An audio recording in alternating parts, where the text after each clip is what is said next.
And Nunez!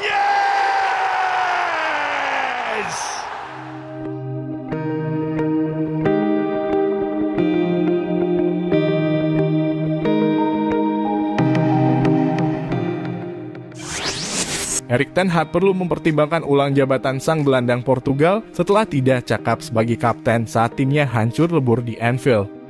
Di saat-saat sulit, sebuah tim sepak bola biasanya mencari inspirasi dari sosok kapten. Dalam hal dukungan moral, jiwa kepemimpinan, atau dorongan semangat. Jadi bayangkan menjadi pemain Manchester United dan melihat perilaku Bruno Fernandes saat kalah telak 7-0 dari Liverpool. Saat klub mencatatkan hasil terburuk di Liga Primer Inggris dan kekalahan terburuk dalam sejarah. Fernandes cuma bisa mengeluh pada wasit dan perangkat pertandingan hingga rekan-rekan satu timnya. Ia terus-menerus melambaikan tangannya tanda tidak puas dengan berbagai keputusan. Terlihat tidak optimal dalam membantu pertahanan ketika setan merah dihancurkan oleh Liverpool. Dan yang paling parah lagi, ia tampak meminta untuk digantikan ketika manajer Erik ten Hag justru mengeluarkan Marcus Rashford setelah gol ke-6 Liverpool. Ketika kapal goyah dan tenggelam, alih-alih membantu tim, prioritas yang dipikirkan Fernandes adalah kabur.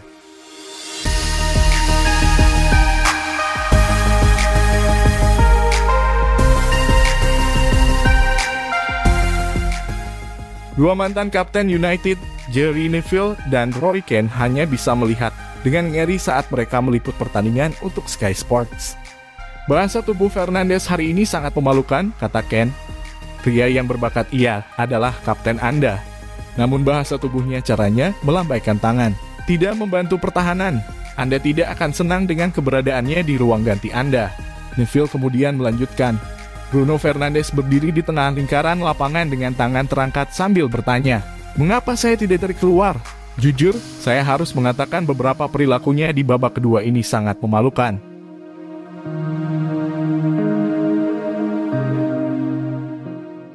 Bagaimana tepatnya Ten Hag harus menghadapi situasi seperti kaptennya yang seakan melecehkan posisinya?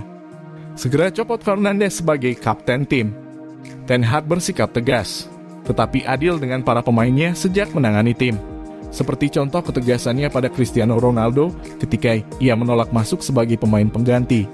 Tingkah Ronaldo kala itu yang keluar stadion sebelum pertandingan selesai diakui lebih buruk daripada sikap Fernandes di Anfield.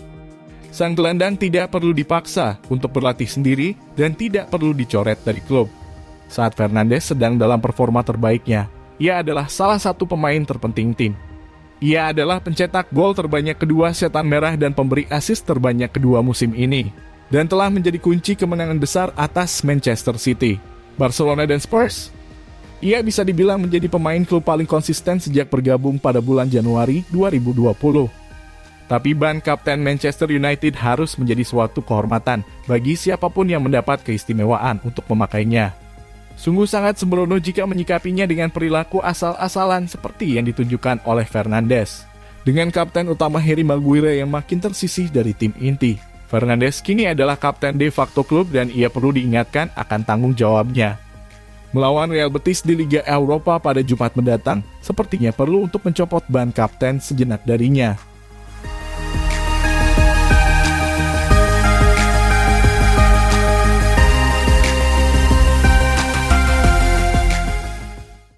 Mengapa bukan Marcus Rashford?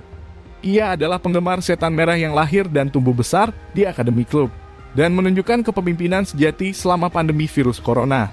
Dan ia sudah membuktikan dirinya sebagai teladan tim. Jika bukan Rashford, maka Casemiro layak menjadi opsi kedua. Bahasa Inggrisnya mungkin tidak sempurna, tetapi ruang ganti klub itu multibahasa. Dan dia benar-benar totalitas membela Manchester United sejak bergabung. David De Gea adalah opsi kuat lainnya mengingat ia adalah pemain terlama yang masih bertahan sejak era Sir Alex Ferguson. Ia memiliki reputasi yang sangat baik di klub dan loyalitasnya tak perlu diragukan lagi. Musim lalu ia rutin tampil menghadapi media ketika tim sedang dalam masa-masa sulit.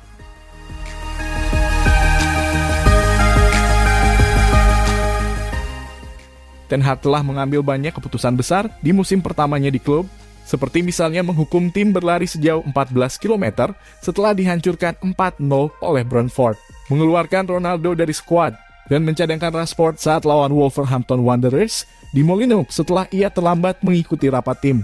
Sekarang ia harus menunjukkan ketegasannya pada Bruno Fernandes.